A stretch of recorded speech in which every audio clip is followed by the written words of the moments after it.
반갑습니다. 로마스 X입니다. 오늘은 국민의힘의 새로운 당대표로 선출된 한동훈 전 국민의힘 비상대책위원장에 대하여 이야기해보고자 합니다.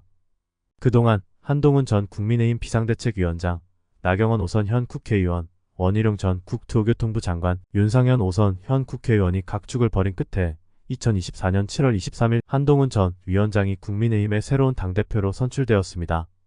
선거운동 기간 중 한동훈 국민의힘 신임 당대표 당선인이 법무부 장관 재직 당시 여론 조성을 위한 댓글팀을 운영했다느니 나경원 의원이 2019년 공수처법 등의 패스트트랙 지정과 관련하여 국회에서 최이배 전 국회의원을 감금한 사건으로 인해 재판에 넘겨지자 당시 법무부 장관이었던 한동훈 당선인에게 공소취하를 요청했다는 이야기 등 상호 비방전 또한 난무하였고 지지자들 간의 몸싸움도 빚어졌던 만큼 앞으로 한동훈 당선인이 이러한 당내 앙금과 분열, 갈등을 추스르고 국회를 장악하고 있는 거대 야당인 더불어민주당에 맞서 보수의 기치를 높이 지켜 세워야 하는 막중한 책임과 역할을 떠안게 되었다는 점에서 한동훈 당선인에게 이를 해결할 좋은 묘수가 있어야 한다고 봅니다.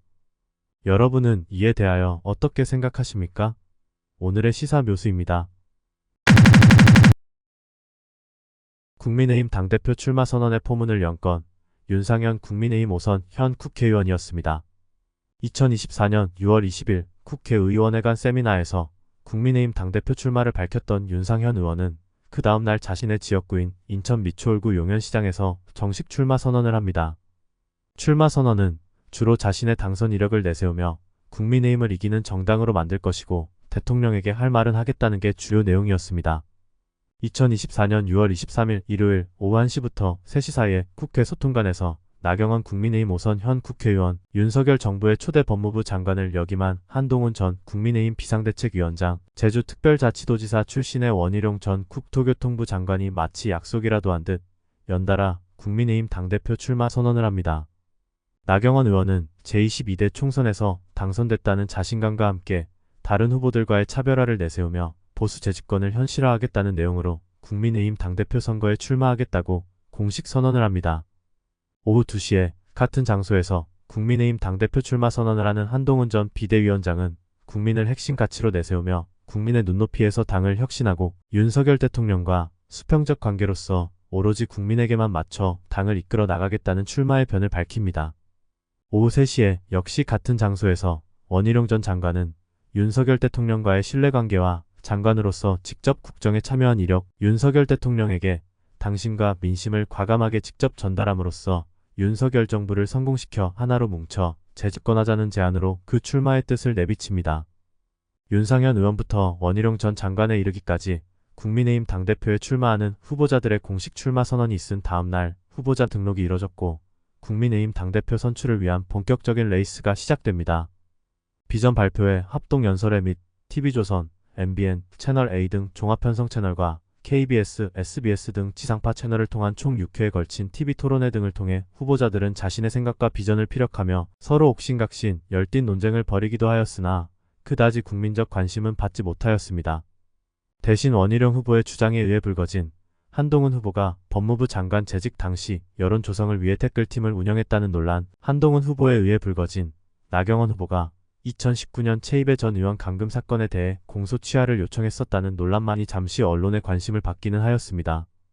그보다 합동연설회 동안 지지자들 간에 발생한 몸싸움으로 인해 역시 우리나라 정치에서는 몸싸움이 여전히 불성사나운 볼거리구나 라고 하는 게 언론을 통해 보도됨으로써 국민들로 하여금 혀를 차게 하는 한숨만을 자아내게 하였습니다. 2024년 7월 23일 오후 2시 국민의힘의 당대표 및 지도부를 선출하는 전당대회 막에 오르고 여느 때와 마찬가지로 자리를 빛내주기 위해 국민의힘 소속인 윤석열 대통령이 직접 전당대회장을 찾습니다. 이어 최고위원 후보자들을 포함한 모든 후보자들이 단상 위에 올라 환담의 시간을 갖고 당초 선거 결과가 발표될 것으로 예정됐던 오후 4시 30분을 훌쩍 넘긴 오후 5시에 이르러서야 서병수 국민의힘 선거관리위원장을 통해 최종 선거 결과가 발표됩니다.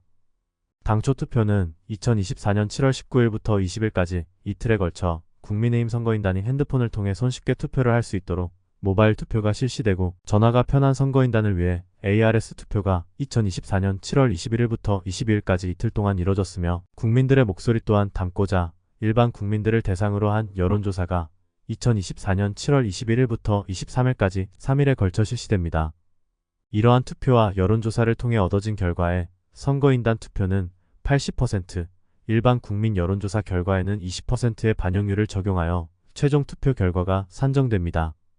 선거 결과 윤상현 후보가 총 19,051표를 득표하여 득표율 3.73%, 나경원 후보가 총 74,419표를 득표하여 득표율 14.58%, 한동훈 후보가 선거인단에서 62.65%, 일반 국민 여론조사에서 64.36%를 득표함으로써 총 32만 700투표를 득표하여 62.84%의 득표율을 기록하고 원희룡 후보가 총 9만 6,177표를 득표하여 전체 투표수 중 18.85%를 득표함으로써 누구나 예상했던 바와 같이 한동훈 후보가 국민의힘의 제3대 신임 당대표로 최종 선출됩니다. 만약 한동훈 후보가 최다 득표를 하였을지라도 득표율이 과반을 넘지 못하였다면 2024년 7월 28일 일요일에 2위로 득표한 후보자와 결선 투표를 하도록 예정되어 있었으나 한동훈 후보로 하여금 어차피 당을 이끌 거라면 초장부터 매우 강력한 지지를 받고 한 번에 당선되어 당을 매몰차게 이끌어갈 수 있도록 힘을 실어주자는 국민의힘 당원과 국민들의 현명한 염원과 지혜가 반영되어 한동훈 후보가 단독 과반을 득표함으로써 불필요한 추가 유혈 경쟁 없이 단 한 번의 당대표로 당선된 것입니다.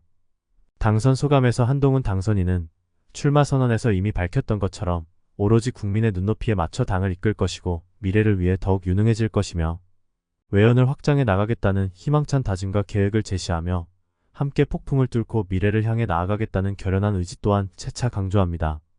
한동훈 당선인이 오늘날 대한민국 정치판에 들어설 수 있었던 것은 바로 윤석열 대통령 덕이었습니다.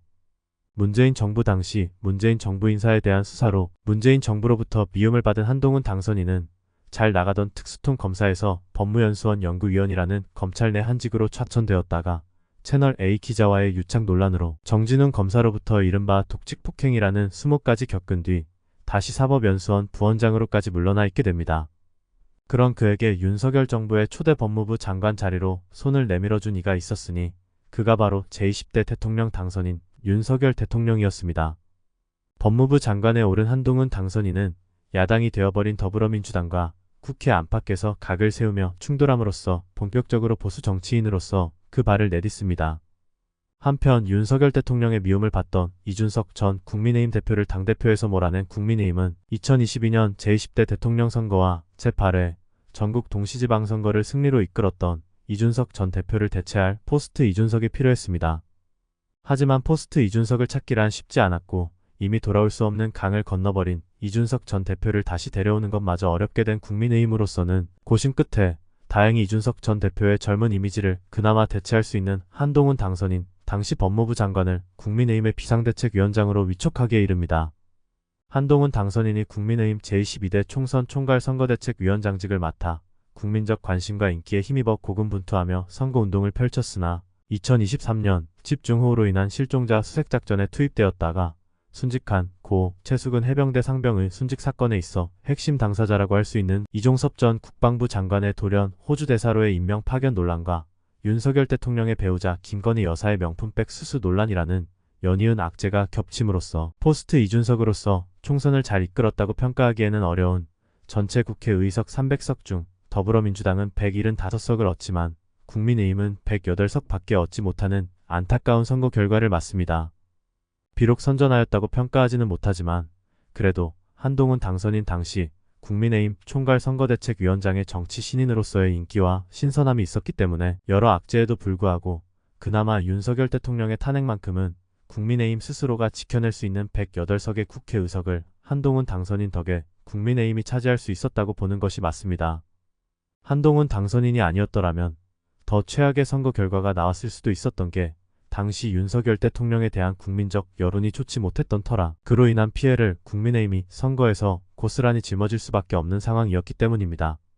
더구나 제22대 총선 당시 국민의힘의 선거운동을 이끌던 한동훈 당선인과 윤석열 대통령 간에 보이지 않는 갈등은 선거에 있어 정부와 여당의 엇박자를 만들어낼 수밖에 없는 요인이 되었습니다. 총선 참패 이후 윤석열 대통령이 오찬에 초대하였음에도 불구하고 당시에 한동훈 당선인이 감기를 이유로 참석을 하지 않았던 것 또한 소원해진 두 사람의 관계를 방증하는 대목이라고 할 수 있습니다. 하지만 한동훈 당선인이 윤석열 대통령의 임기 말까지 함께할 수밖에 없는 임기 2년의 여당 당대표가 된 만큼 대한민국은 물론이고 윤석열 정부, 나아가 2026년 지방선거의 승리와 2027년 정권 재창출을 목표로 해야 하는 국민의힘을 생각해서라도 한동훈 당선인과 윤석열 대통령 간의 앙금은 지우고 서로 회포를 푸는 게 필요합니다. 이를 위해 우선 다른 건 다 지쳐두고서라도 일단 두 사람이 무조건 최대한 매우 자주 만나야 합니다.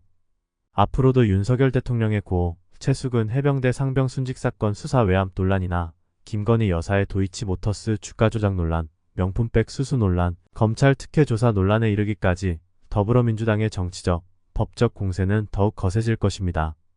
이 경우 국민의힘은 여당으로서 당연히 이를 방어해야 하는 위치에 있을 수밖에 없는데 정부와 여당의 두 수장이 여전히 소원하고 그 대응에 또 엇박자를 낸다면 윤석열 정부나 국민의힘은 오합지졸에 지나지 아니하여 더불어민주당의 공세에 대응은커녕 수세에서 열세로 밀리고 말 것이라는 점에서 두 사람의 관계가 매우 중요합니다. 따라서 우선 두 사람이 먼저 화합하고 머리를 맞댈 수 있는 관계 회복이 필요합니다. 더불어민주당에 대한 연합 대응은 그 다음 문제입니다. 그래서 우선 서로 매우 자주 만나라는 것입니다. 검찰 재직 당시 검찰 선후배로 만나 그렇게 잘 지내던 두 사람이 암투가 난무하는 정치판에 왔다고 하여 갑자기 관계가 소원해진 데에는 분명 서로 자주 만나 대화하지 못하는 부분이 한몫하고 있을 것입니다. 즉 이 두 사람에게 지금 가장 시급한 문제는 오해입니다. 그런 오해를 풀려면 일단 서로 만나 대화하는 게 필요한데 그런 대화를 하려면 우선 서로 굳이 어떤 정치적 이슈가 없다고 하더라도 전 검찰 선후배이자 현 정치 선후배 관계로서 그냥 자주 만나서 차도 마시고 밥도 먹고 필요하면 부부 동반이라도 해서 회포부터 푸는 게 필요합니다. 그러면 각자가 서로의 생각을 더 정확히 파악하고 이해할 수 있게 될 것이고 그렇게 서로를 이해하게 된 후 대통령과 정부 여당의 대표로서 두 사람이 머리를 맞대고 더불어민주당의 공세에 맞설 대안과 출구 전략을 마련한다면 그 어떠한 더불어민주당의 공세에도 윤석열 정권은 물론이고 다가올 2026년 제9회 전국 동시지방선거와 2027년 제21대 대통령 선거에 이르기까지 충분히 잘 헤쳐나갈 수 있을 것으로 믿어 의심치 않습니다. 그런 해안을 위해서 한동훈 당선인, 윤석열 대통령 두 사람의 매우 적극적이고 빈번한 만남이 필요합니다. 눈이 멀어지면 마음도 멀어지는 법입니다. 미리 말해주지 않는 이상, 서로 대화하지 않는 이상 오해할 수밖에 없고 그로 인해 불화가 생기는 건 당연치사입니다. 제22대 총선 과정에서 비록 서로 각자의 위치가 처음이었고 선거라는 대이벤트를 치르는 과정에서 경황이 없어 서로 만나지도 대화도 충분히 하지 못한 부분이 있어 서로 손발을 맞추지 못했고 서로 오해를 할 수밖에 없었다는 것은 대한민국 국민 누구나 다 인정하는 부분입니다. 하지만 이제 선거도 끝났고 앞으로는 서로가 합심하여 거대 야당인 더불어민주당에 맞서 대한민국 보수의 가치와 기치를 높이 세우고 그 깃발을 널리 떨쳐야 할 일만 남았으니 아무쪼록 두 사람이 오늘부터라도 당장 서로 자주 만나서 회포도 풀고 팝도 먹고 사우나도 하고 매우 자주 만날 수 있기를 바랍니다. 대한민국, 나아가 윤석열 정부의 성공을 바라는 대한민국 국민은 물론이고 특히 보수 지지층에서 그걸 바라고 있고 그렇게 할 경우 환호하며 환영할 것입니다. 영어 속담 중에 이런 말이 있습니다. Out of sight, out of mind. 시야에서 멀어지면 마음도 멀어진다는 뜻입니다. 거자일소 내자일친이라는 사자성어도 있습니다. 거자일소란 멀리 떨어져 있으면 관계가 소원해진다는 것이고 내자일친이란 만나는 사람은 날이 갈수록 친해진다는 뜻입니다. 동서양을 막론하고 공통적으로 서로 자주 얼굴을 보는 것이 서로가 친해질 수 있는 가장 좋은 방법이라는 것을 보여주는 구절들이 아닌가 생각됩니다. 한동훈 국민의힘 신임 당대표 그리고 윤석열 대통령 이 두 사람에게 지금 가장 필요하고 두 사람 사이에 얽히고 설킨 실타래를 풀 수 있는 가장 최고의 방법. Out of sight, out of mind. 거자일소 내자일친 명심하길 바랍니다. 오늘은 여기까지입니다. 다음 시간에 뵙죠. 고맙습니다.